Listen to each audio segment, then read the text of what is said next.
Hey, thanks for clicking on this video. Again, shooting with the phone, still having computer problems. So I figured I would do this quick video, my top 10 pop punk records from 1990 to 1994, a 5-year period. 1990, I was in junior college. I was 19 years old, I believe, and everything was great. I just discovered in like 88, 89, kind of punk rock phase 2. It started in the mid-70s, ran through the 80s, but yeah, it was starting to become popular around then as well. So kind of like phase 2 of punk rock, with the pop punk leading the way. Now, it's a hard category, people category emo, pop punk, hardcore, punk. So I am leaving some bands out because I figure they're more punk than pop punk. Local favorites here in Chicago around that time: No Empathy, They Want Whatever. Great record. Should pick that up. Oh man, this perfect one. They're playing in a few weeks or a few months from now. Peg Boy again with Strong Reaction, a great record. Like, again, I don't consider that pop punk.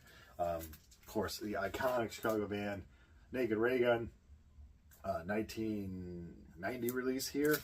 Again, I don't consider it pop punk, but I do want to give a good shout out to these albums from that time.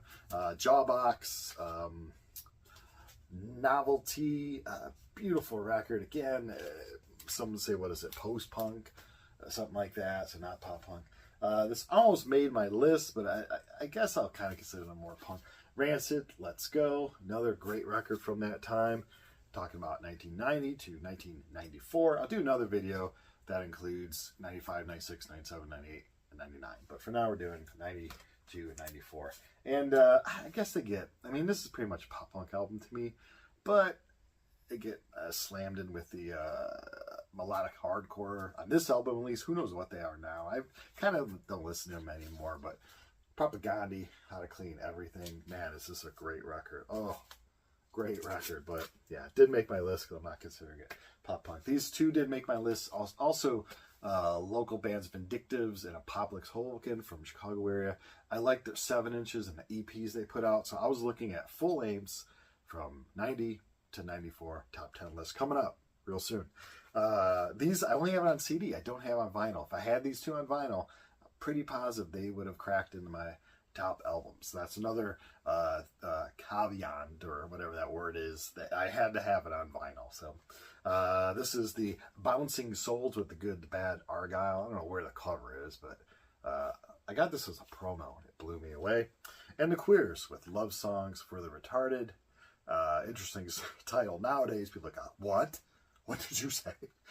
Love Songs for the Retarded by the Queers. Great album. But yeah, it's I don't have it on vinyl. So anyway, here we go.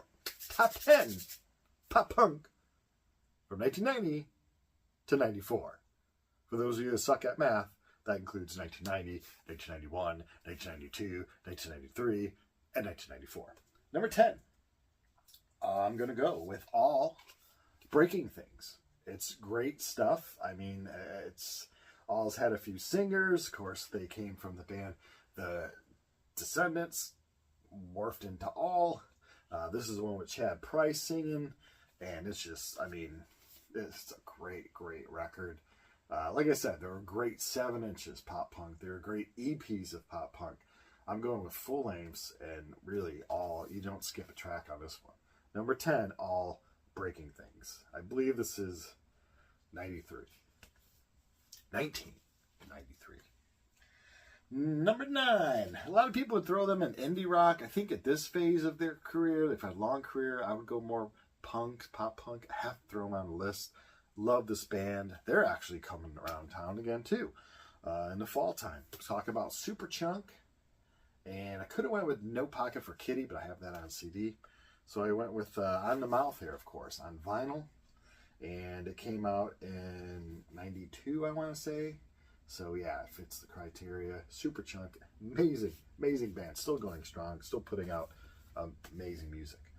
Number 8. Oh man, you talk about pizza, hockey, have the style of the Ramones. What perfect music.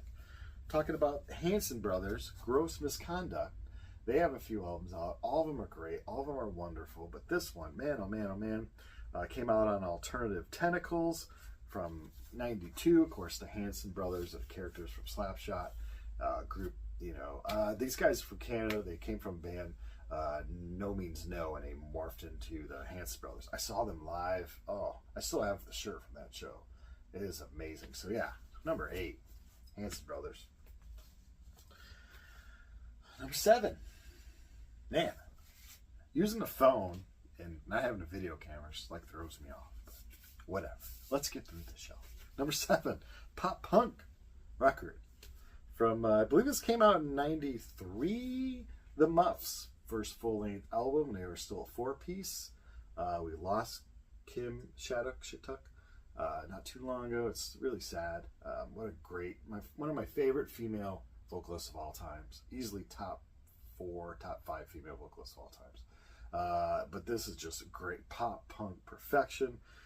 Yeah, they went to a big label, so did Green Day and all that. I've kind of, I way back then, I was way more into indie albums, and for sure, you know, 90, 91, 92, 93, 94, indies are going to get more props for me in that time period than the big boys. But man, this is great.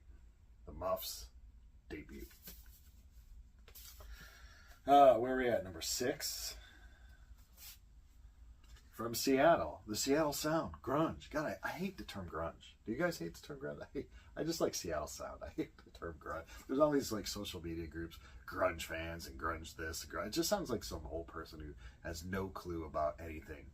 That grunge music, I don't know. I just hate the term. But anyway, and again, since let me know in the comments below some of your favorite pop punk records. Criteria has to be 1990 to 1994. Includes 91, 92, 93. Sicko, you can feel the love in this room. And oddly enough, they played, first time we saw them in Chicago, they played a show, it was over 21. And the pop punk was hitting the like 16 to like 20-year-old crowd. It was not big for the 21 plus crowd. And they pretty much played a room, and it was like this. It was like 3 of us that were like, yes. Me and my friend Pete and the singer of 88 Fingers of Louie was there. And we kind of recreated this album cover. It was funny. And then they came back to Chicago. And then they had big crowds, and I was lucky, honored to play in a band that could share the bill with them. Oh, great. From Seattle, Sicko. You can feel the love in this room. 1993 on this one. Great pop punk record. Number 5. We're going with number 5. What could be number 5? I don't know. I'm going to show you right now. NoFX, Punk in Drublick. They always did a play on words. I could have went with, what was that? Bean, Two Hebes, something, another, the album before this. But I really like this one. Little more. I think this is 94, if I'm not mistaken. I mean, Linoleum, Leave It Alone. It's just, Don't Call Me White. It's a great song. Oh, it's just such a good stuff. Some people would call them melodic hardcore, but I don't know. I'm going to call them pop punk. Number 5 for pop punk records. NoFX, Punk in Drublick. Number 4. Here we go. You got to put this band on the list. A lot of people are calling them emo nowadays. We always call them punk band, pop punk band. Talk about Jawbreaker. I almost went with 24 Hour Revenge Theory.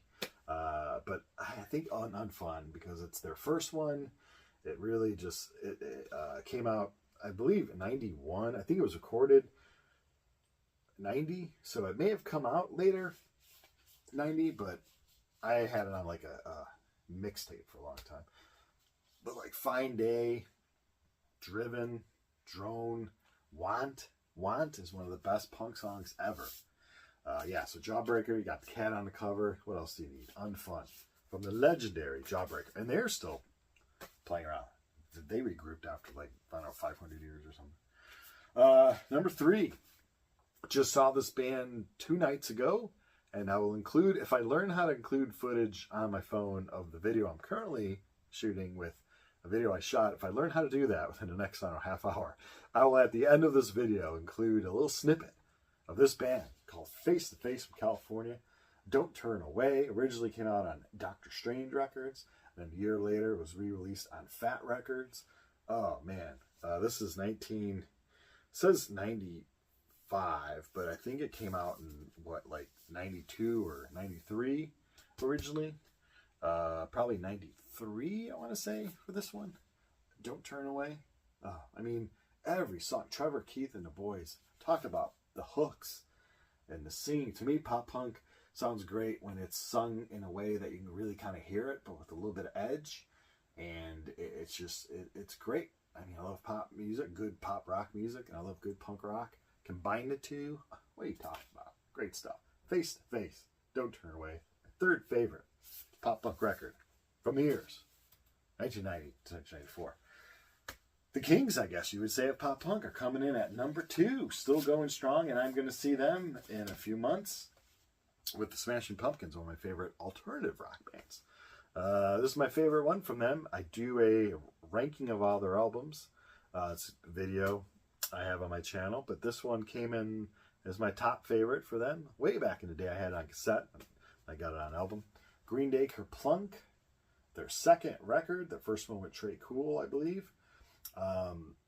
2000 Light Years Away. Words I Might Have Ate. One of My Lies. Christy Road. Oh, you kidding? Christy Road. It's about as slow as you want to get for punk rock. It is a perfect damn song. I mean, this is a great album. Green Day, Kerplunk. Number 2 pop punk record. From what years? You know what years I'm talking about. Green Day, Kerplunk. Oh, it's great stuff. Number 1, who could beat that? Who's going to beat the Green Day? Who's got a greener day than Green Day? Pop punk. Number 1. One of my favorite records of all time. I had to bring 5 albums to an island. Why would I be eating an album, and why would I be concerning about playing albums? I'd want to eat pineapple and coconuts, avocados, and try to stay alive or something. Or search around for, I don't know, stuff to do. But if I was like content with being on an island and had time to listen to some albums, this would be one of the 5 that I bring. And I love it. Screech and Weasel, My Brain Hurts. Number 1 pop punk record. Brian's Funhouse. From the years 1990 to 1994. This came out in 1991. Recorded in summer of 91. Oh man. Came out late 91.